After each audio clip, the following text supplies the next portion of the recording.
नमस्कार मित्रांनो, ठरलं तर मग मालिकेच्या येणाऱ्या भागांमध्ये जबरदस्त ट्विस्ट आता आपल्याला पाहायला मिळणार आहे. कारण की आता मधुभाऊंना आश्रमामध्ये आणल्यानंतर पुन्हा एकदा मधुभाऊंची प्रकृती सुधारायला सुरुवात झालेली आहे. त्याचप्रमाणे आता इथे कल्पना आणि प्रतिमा दोघीजणीही ठरवतात की सायलीचा 3रा महिना पूर्ण होत आला आहे, त्यामुळे सायलीची आपण आता चोरोटी भरूया. आणि त्याचमुळे आता जेव्हा सायलीची चोर ओटी सुभेदारांच्या घरी भरली जाणार आहे, अगदी घरच्या घरी घरगुती कार्यक्रम असल्याने आता सगळं काही व्यवस्थित होत असताना अचानकच इथे सचिन आणि प्रियाची सुभेदारांच्या घरामध्ये एंट्री होणार आहे.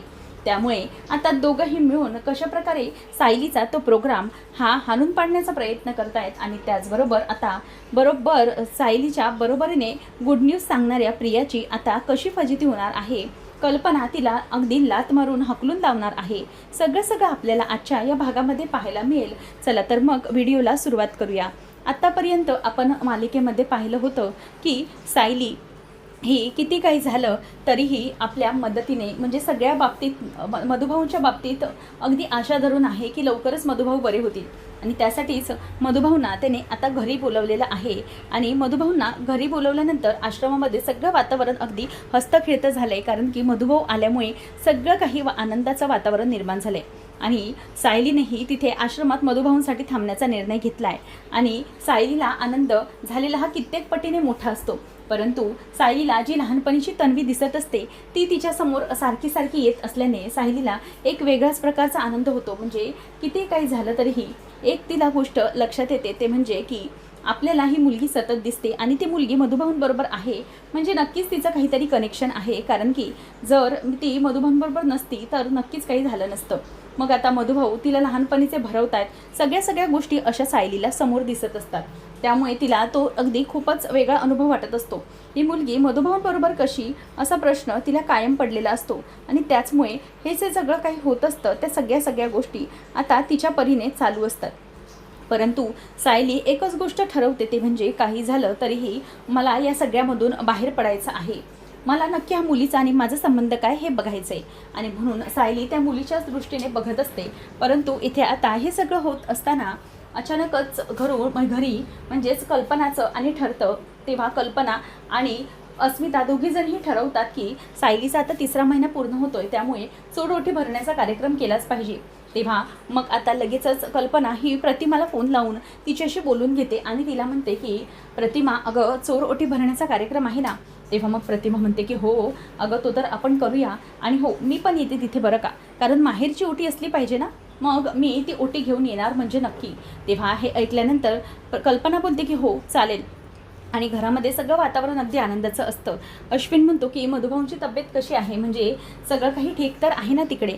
त्यावेळेला मग आता सगळे म्हणतात की हो मधुभाऊंची तब्येत तशी ठीक आहे, म्हणजे त्यांना घरी तर आणलं आहे आश्रमात, पण बघूया म्हणजे लवकरात लवकर प्रकृती सुधारेल असं तरी सगळ्यांना वाटतंय. पण नक्की काय आणि कसं होतं हे सगळं आपल्याला बघितलं पाहिजे. त्यावेळेला मग आता इथे हे सगळं झाल्यानंतर मग घरातला विषय निघाल्यावर प्रताप म्हणतो की हो सगळेजण आपण अगदी शांतपणे ठरवूया कसं काय करायचं ते. आता अर्जुन आणि सायली हे दोघंजणही घरी आलेले असतात. मधुभाऊंशी भेटणं झाल्यानंतर प्रतिमा आणि रविराजही इथे सुभेदारांच्या घरी असल्याने सायली पण तिकडेच येते. आणि मग सगळेजण भेटल्यानंतर मधुभाऊ म्हणजे मधुभाऊ कसे आहेत वगैरे सायलीला सगळे चौकशी करतात. सायली म्हणते की हो मधुभाऊ अगदी व्यवस्थित आहेत, काहीच प्रॉब्लेम नाही आहे, म्हणजे ते तसे ठीक आहेत. आणि हे ऐकून मग आता लगेचच रविराज म्हणतो की सायली बाळा, तू आता कुठल्याही प्रकारचं टेन्शन घेऊ नको, सगळं होईल व्यवस्थित, तू अजिबात काळजी करू नको. आणि एक गोष्ट कायम लक्षात ठेव, ते म्हणजे मधुभाऊंना काहीही होणार नाही आहे. मधुभाऊ अगदी ठणठणीत आहेत, त्याच्यामुळे तुला घाबरण्याची काहीच गरज नाही आहे. तर इथे आता लगेचच पुढे प्रतिमा म्हणते की हो ना सायली, तुझ्याकडे बरे न्यूज आहे. सायली म्हणते की हो मधुभाऊ आता बरे आहेत, पण त्याचबरोबर तुझी गोष्ट कल्पना म्हणते की तुला आता 3रा महिना संपत आलेला आहे. मग सायली म्हणते की हो म्हणजे आई माझ्या लक्षात आहे की मला सोनोग्राफीसाठी जायचं आहे म्हणून.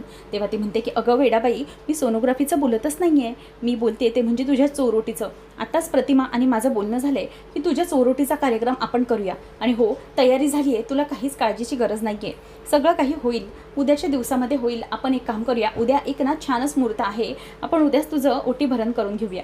तर पूर्णाजीलाही खरंच खूप आनंद झालेला असतो. पूर्णाजी म्हणते की हो कल्पना, हे मात्र तू अगदी बरोबर बोललीस. सायली सगळीकडे लक्ष देते, पण तिच्याही तब्येतीकडे आणि तिच्या सगळ्या गोष्टींकडे बाळाकडे आपल्याला लक्ष देणं जरुरी आहे. त्यामुळे उद्याच आपण चोरोटी भरून घेऊया. आता सायली ही तिथे भरपूर लाजते. तेव्हा अस्मिता म्हणते की सायली, अगं तू लाजतेस काय? खरंच हे क्षण खूप आनंदाचे असतात आणि मला माहिती आहे हे क्षण आनंदाचे किती असतात हे तू मला जाणून दिलंस. म्हणजे जेव्हा माझ्या सगळ्या गोष्टी करायच्या होत्या सायली, तू अगदी हट्टाने सगळ्या गोष्टी छानपैकी करून घेतल्यास. पण आता मात्र मला एक गोष्ट कळते की तुझंही सगळं व्यवस्थित झालं पाहिजे आणि त्यासाठी मी हे सगळं प्रयत्न करते. आणि मग अश्विन आणि अर्जुन हसत असतो. त्यामुळे अश्विन म्हणतो की हो अर्जुन, माहिती आहे तुझ्या बाळासाठीचं हे पहिलं फंक्शन असणार आहे त्यामुळे तू काळजी करू नकोस. तेव्हा मग अर्जुन म्हणतो की नाही, मी सगळे कुठे सेफ्टी आणि काय प्रिकॉशन्स घ्यायचे हे सगळं बघणार आहे. आणि मम्मा, तू जिथे जिथे तयारी करतेस ना अस्मिताई, मी सगळीकडे असणार आहे बरं. म्हणजे माझ्या बायकोला व्यवस्थित सगळं पाहिजे, म्हणजे बसायला सगळं नीट पाहिजे. तेव्हा मग ते म्हणतात की हो सगळं काही व्यवस्थित होईल, तू नको काळजी करू. मग आता अर्जुनमधला ॲक्टिव्ह मोड म्हणजे जो फादर मोड जागा झालेला असतो आणि तो सगळ्या बाजूने प्रयत्न करत असतो. तेव्हा सायली त्याच्याकडे रागानेच बघते आणि सायलीसाठी जे काही म्हणजे डॉक्टर वगैरे सगळं काही अरेंज करायचे असतात ते सगळे अर्जुनने करून ठेवलेले असतात. त्यामुळे सायली आता त्याच्याकडे जरा रागानेच बघते आणि म्हणते की हे सगळं जे काही करताय ना ते प्लीज थांबवा. आपल्या घरातले आहेत ना ते माझी खरंच खूप काळजी घेणार, त्यामुळे तुम्ही अजिबात चिंता करू नका, सगळं काही व्यवस्थित होईल असं सायली आता त्यांना सांगून मोकळी होते.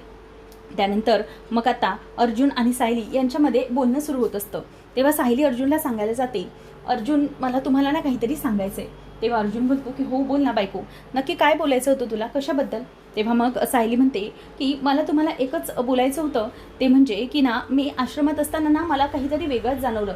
मी आल्या किचनकडे वळाले होते ना, तेव्हा अर्जुन म्हणतो की हो बायको, तू त्या ठिकाणी तर गेली होतीस, पण नक्की काय झालं होतं?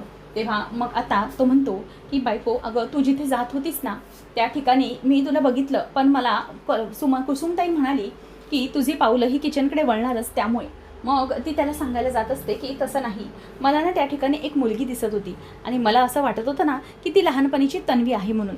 तेव्हा आता अर्जुन विचार करतो की तन्वी, बरं ठीक आहे, आपण बघूया पुढे काय करायचं. पण तेवढ्यातच आता प्रतिमा आणि बाकीचे सगळे आवाज देतात की अर्जुन, अरे सायली खाली या सगळेजण जेवणासाठी. प्रतिमा पण तिथे छान राहिलेली असते आणि सगळे अगदी आनंदाने कार्यक्रम पार पाडणार असतात. आता खरं तर अर्जुनच्या एक गोष्ट लक्षात आलेली असते की सतत जी प्रिया प्रयत्न करत असते सगळ्या गोष्टींसाठी, त्या गोष्टीची त्याला भीती वाटत असते. अर्जुनच्या मनात कुठली तरी घालमेल सुरू असते, कारण की लहानपणीची तन्वी आणि प्रिया ह्यांनी किती फसवलेलं आहे. म्हणजेच तन्वीने नाही तर या प्रियाने काय काय केलं आहे हे सगळं आता त्यांना बरोबर माहिती असतं. तेव्हा मग कल्पना ही सायली विचार करत असताना कल्पना तिला म्हणते की हे बघ सायली बाळा, तुला आता ना कसलाही विचार करायचा नाही आहे, कळलं ना? उद्या तुझी चोरोटी आहे, त्यामुळे तू आनंदाने सगळं काही करायचं आहेस इथे. आणि मधुभाऊंची तिथे तर अजिबात तू काळजी करायची नाही. मधुभाऊंसाठी आम्ही सगळेजण आहोत, तू अधूनमधून त्यांना भेट, कुसुमताई आहे, सगळे करणार आहेत बरोबर मॅनेज, तुला काळजी करण्याची काहीच गरज नाही असं म्हणून आता सायलीला ते थांबवत असतात. त्यानंतर मग आता हे सगळं होत असताना दुसऱ्या दिवशीचा जे चोरोटीचा प्रोग्राम असतो त्यासाठी घरातले सगळे अगदी आनंदाने डेकोरेशन्स वगैरे करायला सुरुवात करतात. इथे विमल, अस्मिता, चैतन्य सगळे अगदी आनंदाने सगळे फुगे वगैरे सजवून ठेवत असतात. सायलीचं हे जे डोहाळे जेवण आहे ते अगदी बेस्ट झालं पाहिजे.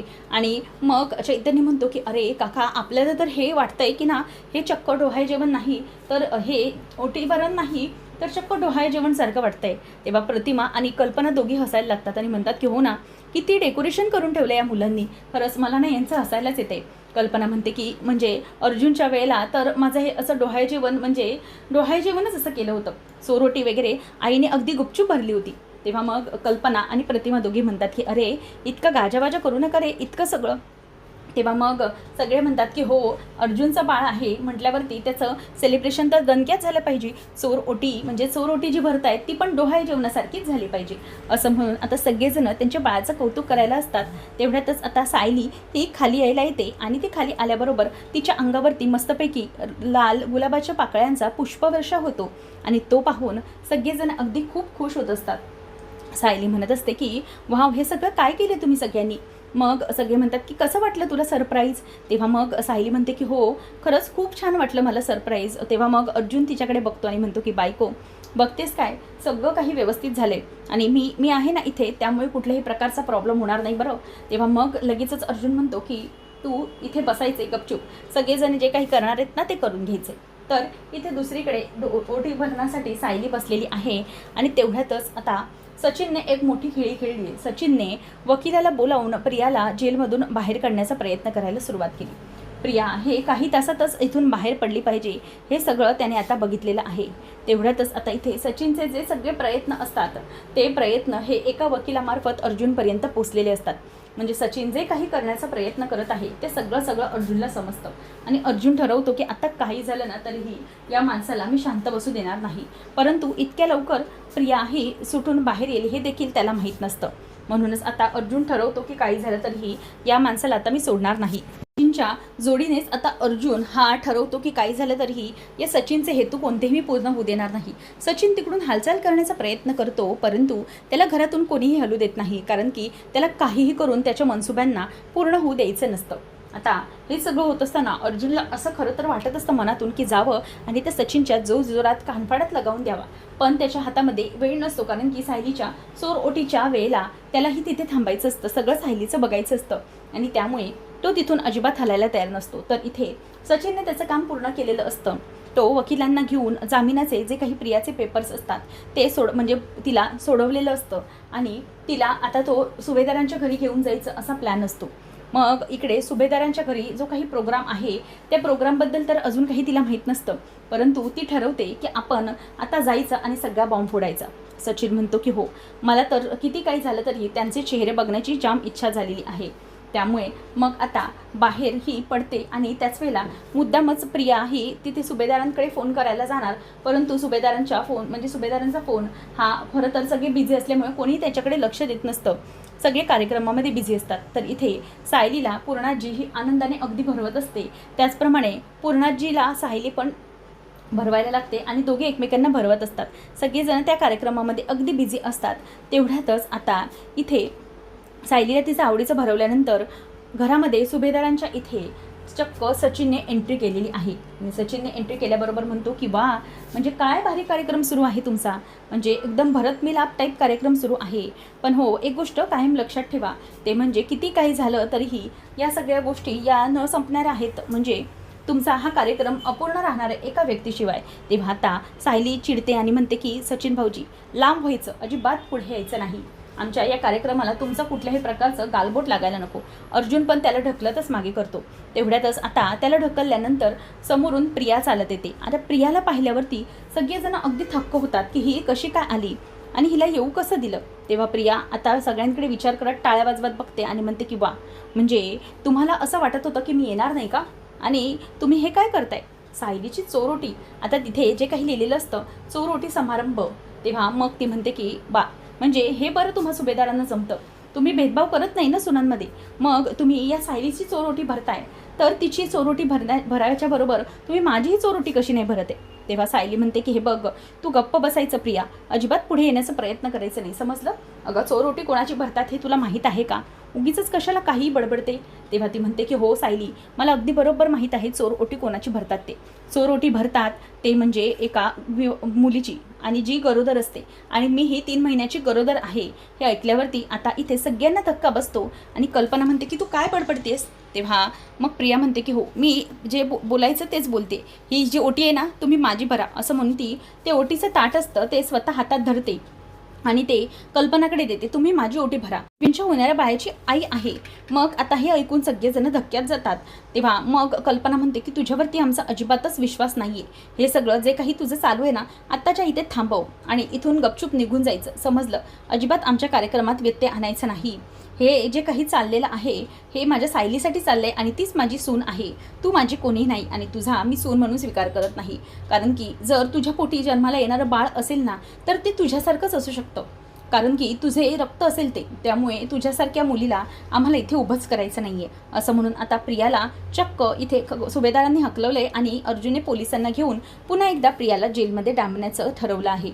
तर नेमकं आता पुढे काय घडणार आहे हे पाहणं रंजकतेचं ठरेल. अशाच अपडेट्ससाठी चॅनलला नक्की सबस्क्राईब करा. धन्यवाद.